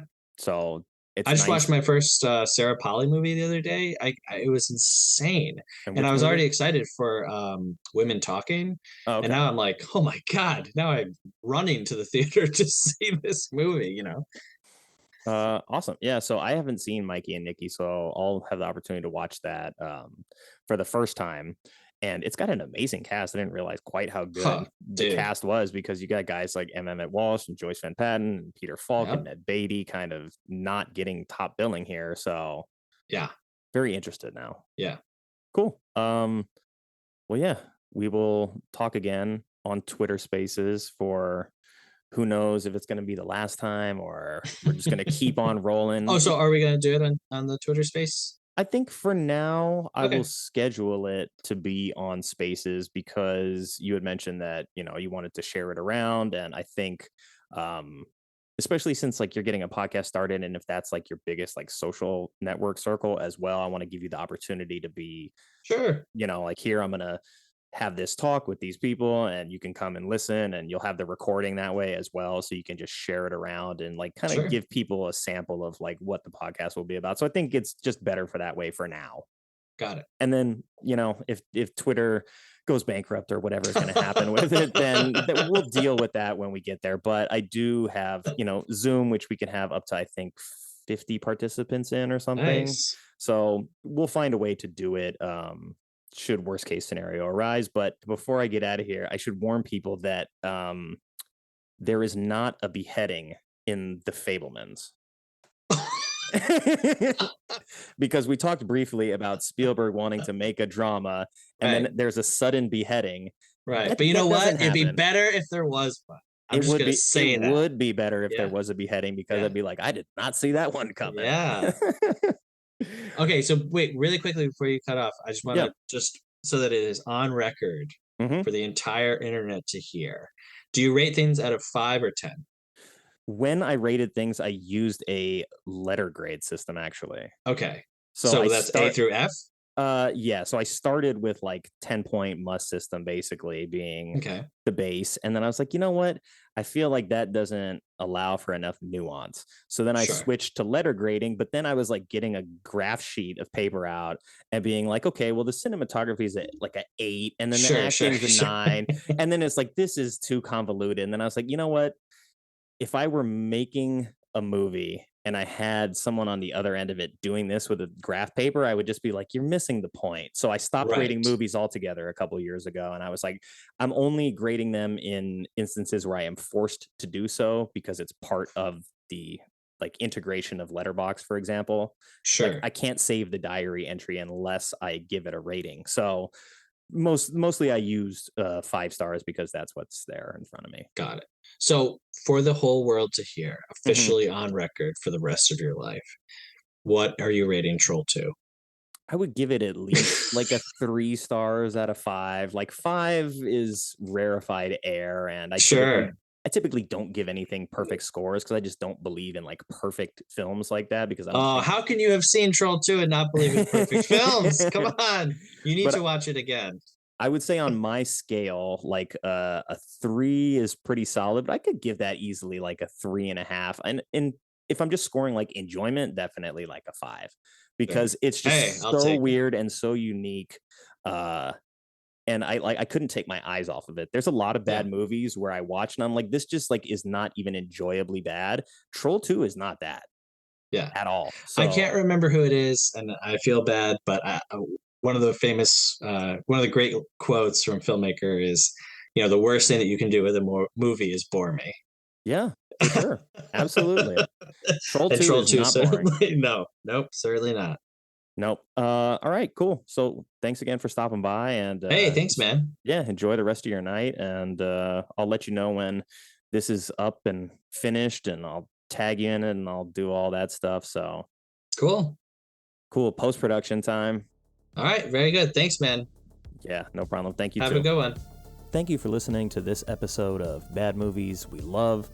It was my pleasure to sit down and talk with Seth about really all kinds of things movie related. And if you liked what you heard, the best way to help is still word of mouth. So please tell somebody. But if you want to subscribe, you want to follow, you want to like and rate it wherever you get your podcasts, that is a big help. Also, I have yet to refine all of the social media stuff, but for now, you can find me at Nick Shiesty on Twitter. And if you would like to be a guest on the show, if you have a bad movie that you love, you can email me at nick@thesheist.com. And the website has even more movie stuff. So until next time, stay safe, be well, and have fun no matter where you get your movies.